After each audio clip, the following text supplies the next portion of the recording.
we're racing to figure out how to take this general intelligence, give them bodies, give them physical form so that they can be useful for us out here.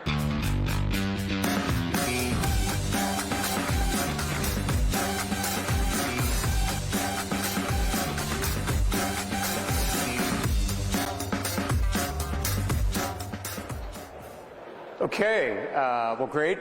Thank you all for being here.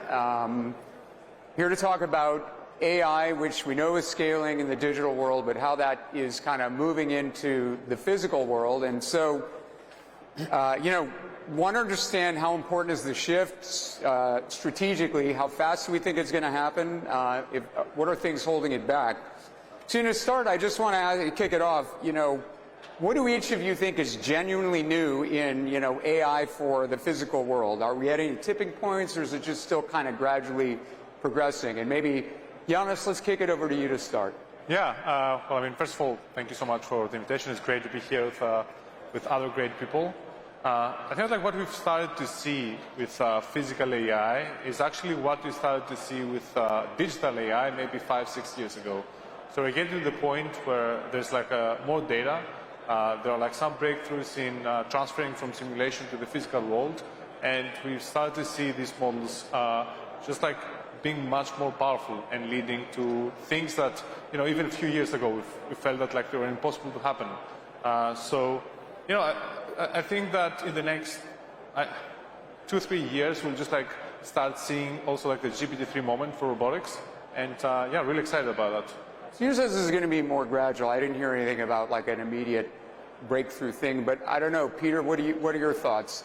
Yeah, I think from my perspective, I think we are pretty close to that ChatGPT moment in robotics, and it's not any single factor, but it's a combination of the data sets getting better, the model architecture is improving, the simulation technology improving, and when you combine all of these things with just a lot of companies working on the fundamentals, we're getting amazing things. If you look at the advancements in what's possible in humanoids, or, for example, the Olaf robot that was shown off at GTC, these are things that have great demonstrations, but the technology beneath the demonstration is really quite impressive.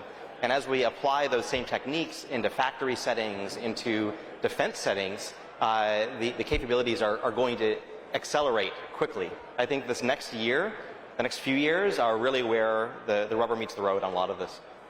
And Rev, I know you run basically all of simulation world models at NVIDIA, and so that's been a key thing in terms of the way LLMs and digital intelligence, the scaling laws that we've unlocked for robotics intelligence, that seems like it's a key part of it. So do you think there are other things if we're going to, have something really jump ahead right now, or is that the one equivalent to getting robots to start to be intelligent and buildable? Yeah, if we take a step back and just say, what is physical AI? Physical AI is the application of artificial intelligence to our physical world. And right now, the big hotness is all of this agentic stuff, which are essentially robots that work in our digital realm. Physical AI is about taking these agents out of the digital realm and putting them in the physical world. Now, for 100 years, I think we've understood that if we could build a robot, we can manufacture a thing that can do the same kind of physical tasks that only humans can do, that this would be extremely valuable. And we've been trying to build robots for decades that can do these things, but the thing that's been limiting us is that the robots that we build were fundamentally just not very smart. They're dumb. They're blind, they can't see, and they do the same things over and over again. You have to program them to do that.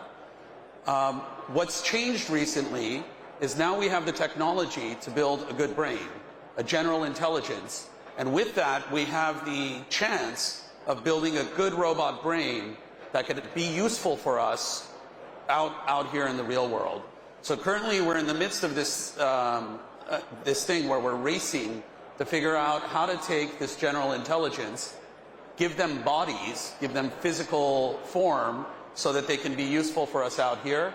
And you're seeing an immense amount of, crazy amount of investment happening. I read somewhere that it's about $50 billion in startup ventures in robotics.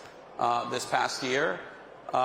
It's going to take off because basically the market, everybody is betting that we finally have all of the technology components coming together.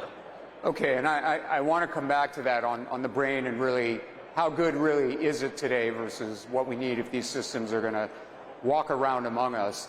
But maybe first, just to come back to you, Yannis, on what it's going to take to have these systems start to be built at scale. And Reflection AI is the first American company building sovereign AI. These are frontier level intelligence, open source models. We know that China has actually many tens of these. The 10 best frontier intelligence open source models in the world all come from China. Now for the first time we'll have an American company building open source frontier intelligent models. So, and the first place has been sovereign AI, which are these digital intelligence models we can give to our allies and to our critical industries. Do you think there's a role for that in robots or in autonomous systems as well? Or is that really is that something we need to think about for robotic systems and physical intelligence? Yeah, so I think that fundamentally having open models that you can actually use will definitely help with the moving much faster when it comes to the development of physical AI. And you can even think of the LLM as the open LLM that can be fine-tuned and customized as kind of like the brain that does the slow thinking. So if you think of physical systems, you can think of the reactive thinking that needs to happen to just make certain actions or to just navigate. And then you have the second level thinking system that can run in the background and can just do the planning for longer time periods. And having a powerful LLM can be the system, a powerful open LLM that can be customized, it can be further fine-tuned, can act as the system that runs at longer time scales. So this is to say that open intelligence unlocks many scientific discoveries, and it just helps the ecosystem of AI, and not just AI, I'd say that scientific discoveries across the board, because it gives the right tools to engineers and scientists to actually make those breakthroughs, and definitely this is the case for robotics and physical AI. All right, now I have a question because I think, again, with the policymakers in the audience, things about our, the national competition, or the competition we have with China. If you take open source models, or if you take any, really truly intelligent models and you put them in physical systems, in robots, and we start producing hundreds or thousands or millions of those, isn't that a much bigger security risk? Because if somebody gets one copy, from what I understand, of the robot, and they can extract the model from that robot brain, essentially all the, any competition in terms of better intelligence is lost. So what do we do about that? Assuming we are actually ahead in the robot brain, how do we protect that when we start to actually make lots of these things and we ship them into the world, into our allies? I don't know, who wants to take that? I'm happy to start. So I think there is some validity to the concern, but it's so much more than just the brain of the robot itself, right? There's all of this tooling and infrastructure that surrounds these robots and actually making these systems work. And there's a lot of companies that will put out models in the form of a binary, where you don't actually have the full data set used to train the model, and so binaries are useful for sure, but if you want to do something really advanced, if you want to advance the state of the art, you actually do need that source data to train your own model. Of course, the full data set's not going to be present in any of these robot brains. And so really emphasizing that so much of this is actually it's the tools and the infrastructure that surrounds the model itself, and that's not going to be passed around in these robots. I also think that the concern of safety and reliability of these systems also really comes down to those tools and infrastructure, and the industry still has a long ways to go in terms of making these things extremely reliable. And once the reliability really hits that threshold where it's trustworthy, I think that'll be the tipping point where these systems really become widespread. I'd just like to add to that, if I may. This idea that by having our brains inside one of those robots, they can just take that and take our advantage is silly, because we still don't have a good robot brain. It's going to take a while for us to really get it to that level. And unfortunately, China has the advantage in terms of developing that brain because they are going to be faster at deploying these robots into their manufacturing base, into their applying it. And a key component of making these brains better is learning from those deployments quickly, gathering information about how they're applied, taking the use cases in those applications where they fail, and improving them iteratively. So in this, I don't think the fear should be that they're taking something from us. It's that they are going to advance faster than us because they're applying it more quickly. We should be rushing to do the same thing. We should be rushing to build robots, scale them, and apply them in industry here first, so that we can learn quickly and we can be part of this race. Okay, so your view is a big difference in training robot brains to be intelligent versus digital intelligence. It is. We don't have the internet to train on, so the data is actually going to come from building things that go out into the world and get the data. And, you know, Peter, from what you said, it sounds like, you know, these systems, safety is going to be important. We have to engineer that in. Giannis, I think I tend to agree with you that we can't have models that are closed and that are being consumed through an API. These models have to live in the robots. We're going to have to find a way to make them secure inside the physical frames. So then, a question for you, okay, let's talk about China. The reality is today, I think the big three robot manufacturers, the capacity is still limited. They produced maybe 20,000 robots last year between Unitree, Ubitek, and one other major. But it's something like 15 major Chinese EV companies that make vehicles, that make drones, that make other high-tech electronics, have all signaled their intention to build humanoid robots. It sounds like the central planning in China is envisioning that these companies are all trying to get to hundreds of thousands of manufacturing capacity by the end of 2026, when they think there will be an inflection. So my question is, and this is not about the intelligence, but on the supply chain and the manufacturing-based side, if what Rev just said is true, we need that to make the brains better. Where is the U.S. relative to that? And, you know, what do we need to be doing? Are we behind? Is that a gap we can close? Where are we? I mean, I say that like we are definitely behind. Sorry? We're definitely behind.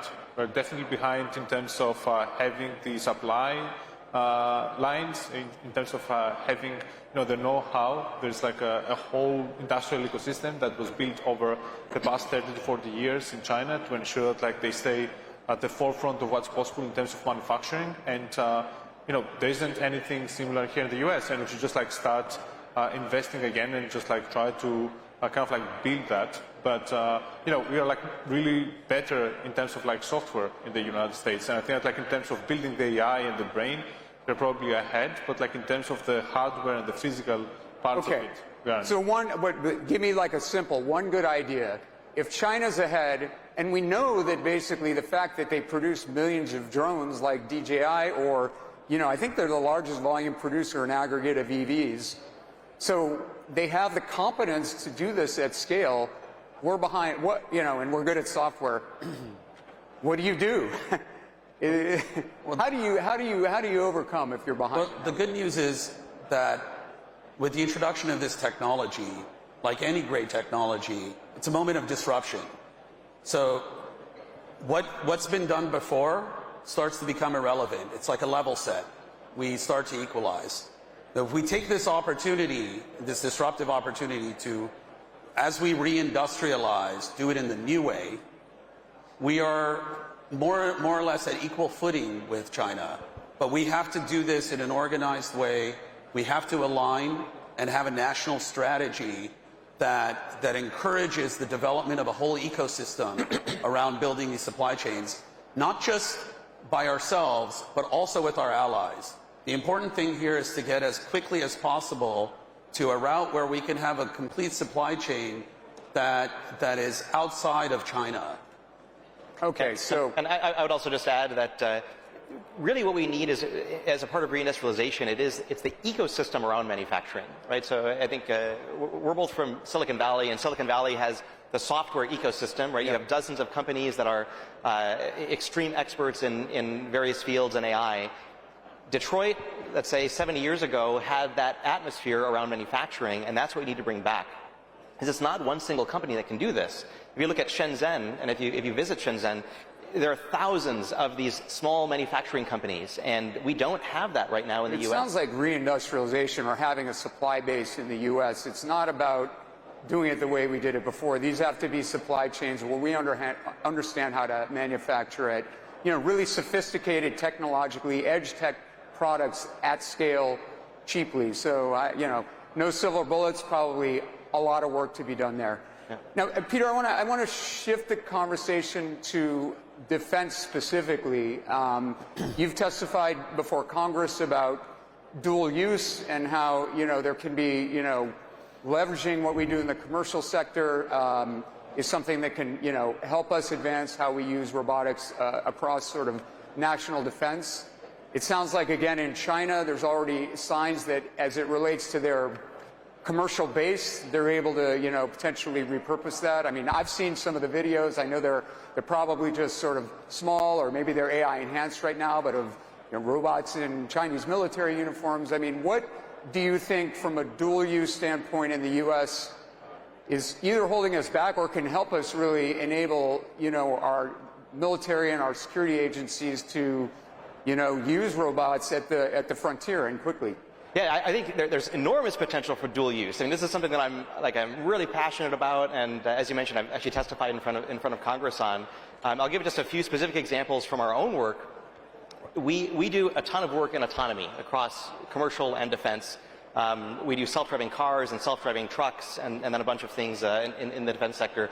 We've taken the same type of data collection technology that we have for cars, and we've now deployed that across a Navy fleet. It's called the Data Edge Collection Kit. And this is actually the first real program where the Navy is doing large-scale data collection for things that are relevant to them. That's directly commercial technology that we've literally just ported into the naval architecture, and is really doing a lot of great stuff. Another example is we got our start almost a decade ago working on simulation technologies, initially for self-driving cars. And we've extended that work now into what's called the virtual proving grounds. And we're actually working now with a bunch of groups within the Department of War on leveraging that same simulation technology that came from self-driving cars, but now for swarms of drones and all kinds of other defense-relevant technologies. So I think the biggest thing holding it back is that the reality is, I was at the NSIB the other week. Only 0.8% of the Pentagon budget right now is actually going to companies that are dual-use or non-traditional defense companies. And actually half of that goes to one company, SpaceX. So it's really 0.4% of the budget that goes to the entire defense tech landscape, which just frankly is not very much money spread across a lot of players. But I think the potential is there to have a much higher ROI on these types of systems using dual use. Okay, so it sounds like one thing is just budget and policy that says we should be aggressively funding people who have credible dual use strategies. I want to come to one other thing as it relates to defense specifically, and generally this idea of trust, reliability, safety. We know when you put a digital brain in a system that is in the world, and these things will be among us and walk among us, they will drive, and they will be autonomous vehicles, they will be robots, they will be in our manufacturing facilities, and they will be in defense. In defense specifically, if you're going to have a digital brain that can run autonomously, well, one, I think there's just a public perception question about is there things we have to overcome to get people comfortable with that? And secondly, where are we relative to really having the reliability and the predictability level that you would want kind of large-scale war-fighting battlefield systems to have an intelligent brain really kind of controlling and driving their strategy and what they do? Well, the answer to that, how we can trust a complex software system, is the same as it's always been. You have to test it. You have to test it in all of the different use cases that might appear in the world. But is that unfortunately really possible? In this case, these LLMs, there are a certain amount of their probabilistic-based systems. They are probabilistic, but there's a probability distribution, and as long as you test test enough points in that space, you can be fairly confident that it's going to work. This is how we build our complex systems. Our chips have hundreds of billions of transistors. It's impossible to test every possible combination of things you might do with it, but we test it in just the right way before we tape out our chips so that we know it's going to work when it comes back. Okay, so the key for this is essentially testing in simulation. That's the only way we can actually test these physical systems that are so complex and be certain that they're going to work. Okay, anything else quickly? We only have a couple minutes, and I want to get to one more thing that people have thoughts, because it seems like there's another level if you're going to really put these systems into the world for people to think that that's okay. Yeah, I think, really doubling down on what he said, so much of this is about the infrastructure around the models. And because, like you said, intelligence does have there's a non-determinism in many of these systems, but the way that you enforce safety is with that surrounding infrastructure. And if you're from the Bay Area, you'll know that Waymos, for example, are all over the place. Highly reliable, driverless, level 4 robotaxis. And I think that's really the first application of these highly intelligent systems really getting out into the real world. And Waymo was very careful in how they rolled those out, building that trust and safety case with the public. I think with Applied Intuition, we are trying to take that same kind of trust and safety approach, but also in the defense ecosystem. So that's a good example. Maybe that's dual use, where they could help if we're going to have battlefield systems, take whatever they did in terms of reliability and translate it over.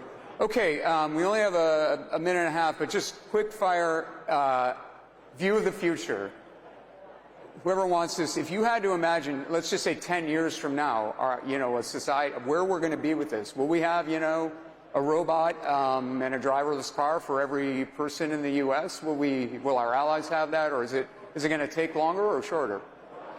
I can go ahead, first. I think in 10 years, there's going to be a lot of advances in terms of these technologies, but I think that we will first see a revolution in terms of manufacturing, and I believe that most manufacturing at that point will be done by computers and robotics, but really just making it so that you have robots working around us, and just every American having their own robot. There are many challenges that have just be resolved. So the thing about robotics, it's not just the brain. It's the fact that it needs to be real time. It's the fact that the hardware needs to be robust. So if something breaks, you can just ensure that it gets replaced and gets fixed. Imagine you have a car, right? And you have to just take to the shop every now and then, and it doesn't really have the modes and the flexibility that a robot has, right? And the actions they can take. So I think that there's going to be a big revolution when it comes to manufacturing. There's going to be robots for certain use cases in the real world, but it's not going to be that everyone has companion robots. And sorry, I just want to get to this. One of you is going to have to take it. If there is one thing you would say to Congress and policymakers to allow the U.S. to win here, what thing either should they focus on doing or not doing from a policy standpoint that's going to maximize our chance of, of winning in this kind of competitive race around robotics? Who wants to take that? From my perspective, perspective, do it quickly. The most important thing is going to be the supply chain for robotics. That's both the hardware and the software side. And from a policy-making standpoint, we should be looking at a strategy that allows for a whole ecosystem to evolve, an open ecosystem to build all of the components for these robotics here in the United States and with our allies. Okay, so for policymakers, let's do everything we can to have reshoring and the supply chain thrive in the biggest possible ways. We need to reinvent that. Okay, thank you everyone in the audience. Thank you guys for being here.